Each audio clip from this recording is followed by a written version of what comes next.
मनरेगा कर्मियों को अस्थायी करने के लिए पद यात्रा कर रहे मनरेगा कर्मी की सैदाबाद चौराहे पर रोजगार सेवकों ने जोरदार स्वागत किया। इस मौके पर बड़ी संख्या में रोजगार सेवक मौजूद रहे। राष्ट्रीय मनरेगा परिवार कल्याण सेवा प्रमुख परशु शर्मा बीते 9 जनवरी से प्रधानमंत्री कार्यालय वाराणसी से पैदल यात्रा पर निकले हैं। सैदाबाद पहुंचने पर बीरेंद्र गौतम की अगुवाई में दिवेश सिंह, शैलेश कुमार, विजय शंकर, राकेश कुमार, फूलचंद भाटिया, रामकृष्ण यादव, कृष्णराज, पंकज त्रिपाठी, लाल बहादुर यादव, मोहम्मद आयाज, अनिल कुमार, सीमा बानो, संजेश कुमार आदि लोगों ने परशुराम शर्मा का जोरदार स्वागत किया। श्री शर्मा ने बताया कि यात्रा का प्रमुख उद्देश्य मनरेगा कर्मियों का स्थायी करना व उन्हें कर्मचारियों का दर्जा दिया जाने से संबंधित है। बताया कि मांगों से संबंधित पत्र दिल्ली में प्रधानमंत्री को दूंगा।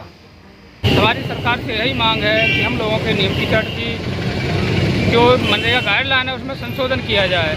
इसी मांग को लेकर के माननीय प्रधानमंत्री जी का ध्यान आकर्षण करने के लिए हम वाराणसी से 9 जनवरी को दिल्ली के लिए पदयात्रा के माध्यम से जा रहे हैं। अपना मांग पत्र माननीय प्रधानमंत्री जी को सौंपेंगे। आपके साथ मुख्य रूप से यात्रा में कौन कौन से लोग शामिल हैं? हमारे यात्रा में राष्ट्रीय स्तर के सभी पदाधिकारी शामिल हैं और जनपद में जो हमारे बीच में पड़ते हैं, जो भी जनपद रास्ते में पड़ते हैं, वहाँ पे हज़ारों की संख्या में अन्य जनपदों के साथी भी। अभी फ़िलहाल हमारे साथ में अरुण यादव जी हैं जो प्रयागराज जनपद के जिलाध्यक्ष जी हैं। इसी तरीके से हमें सहयोग मिलता जा रहा, हमारी कड़ी जुड़ती जा रही है और साथियों का जो हुजूम है बहुत ही संख्या में दिल्ली के लिए कूच कर रहा है। जैसे जैसे पदयात्रा आगे बढ़ रही है साथियों की संख्या बढ़ती जा रही है। तो क्या किसी तरह का पूर्व में आप लोगों को आश्वासन मिला था सरकार के द्वारा? या हमारे संगठनों द्वारा बहुत ही प्रयास किया गया, ज्ञापन दिए गए, लेकिन सरकार द्वारा अभी कोई सुनवाई नहीं की गई है। नहीं, जैसे मेडिकल और क्या कोई अन्य तरह की सुविधाएं आप लोगों को प्रदान की जाती है? हमको कोई ऐसी सुविधा प्रदान नहीं की जा रही है जिससे हमारे जीवन का यापन हो सके। न तो मेडिकल की सुविधा है, न छुट्टियों की सुविधा है। कोई ऐसा कर्मचारी जो सुविधा मिलनी चाहिए वो हमारे लिए कोई सुविधा नहीं है। तो कभी कभी जानकारी ये मिलती है कि प्रधानों के साथ आप लोगों का कॉम्बिनेशन बड़ा गड़बड़ रहता है, तो क्या कारण है, क्या कहेंगे इस पर आप? नहीं, प्रधानों के साथ सामंजस्य बना के हम लोगों द्वारा कार्य किया जा रहा है। हम लोगों का ऐसा कोई वो नहीं है कि हम लोगों द्वारा कोई उनका विरोध किया जाए या उन लोगों द्वारा हमारा विरोध किया जाए। सरकार की जो नरेगा योजना है उसका हम सब मिलकर के संचालन कर रहे हैं, 15 साल से करते आ रहे हैं। लेकिन सरकार द्वारा अल्प मानदेय की व्यवस्था को लागू किया गया, उससे हम लोग बहुत दुखी हैं और इसी पीड़ा को लेकर हम लोग निकल पड़े। और कुछ बोलना चाहेंगे आप अपने साथियों के लिए?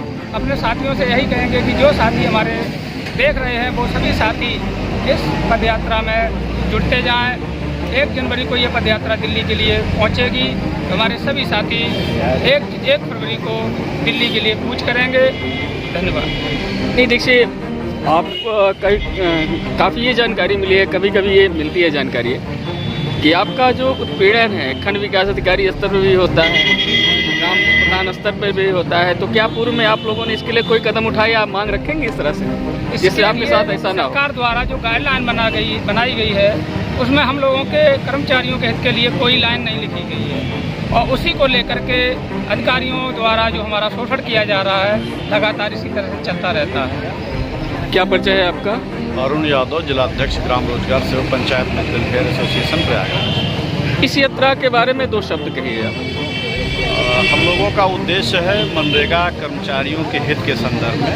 हम लोग 16 वर्षों से काम कर रहे हैं। सरकार द्वारा और माननीय मुख्यमंत्री जी द्वारा कई बार माननीय मुख्यमंत्री जी द्वारा ग्राम रोजगार सेवकों के एक सम्मेलन बुलाया गया था, जिसमें ये नियमितीकरण की मांग और इनके स्वास्थ्य बीमा, पीएफ तमाम समस्याओं के संदर्भ में उनके द्वारा मौखिक रूप से कहा गया कि ये समस्याओं का निदान 1 हफ्ते में या 1 महीने में आप लोगों का कर दिया जाएगा।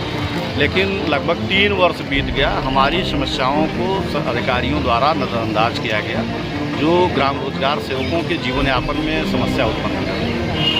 हम लोग विभिन्न समस्याओं को देखकर जनपद स्तर और प्रदेश स्तर के अधिकारियों द्वारा बराबर सामंजस्य बनाकर अपनी मांग को रखा और पत्राचार किया, लेकिन उस पर कोई सुनवाई नहीं हुई, जिससे दुखी होकर के हम लोग माननीय प्रधानमंत्री जी पीएमओ कार्यालय वाराणसी से और नई दिल्ली तक जाएंगे। माननीय प्रधानमंत्री जी से अपनी बात रखेंगे। इसी के संदर्भ में हम लोग ये यात्रा शुरू किया। थैंक यू, धन्यवाद। आपका नाम? तो यात्रा को लेकर क्या आप लोगों के अंदर क्या उत्साह है, क्या जोश है, क्या कहना चाहेंगे इसको? यात्रा को लेकर जो है हम लोग सभी सैदाबाद ब्लॉक के सभी ग्राम रोजगार सेवक हम लोग जो पदयात्री हैं उनका पूरा भरपूर सहयोग समर्थन करते हैं, उत्साहवर्धन करते हैं और जो भी हम लोगों से बन पा रहा है हम लोग इस पदयात्रा में सहयोग करने के लिए तैयार है और करेंगे। क्या परिचय है आपका? वीरेंद्र गौतम ब्लॉक अध्यक्ष सैदाबाद।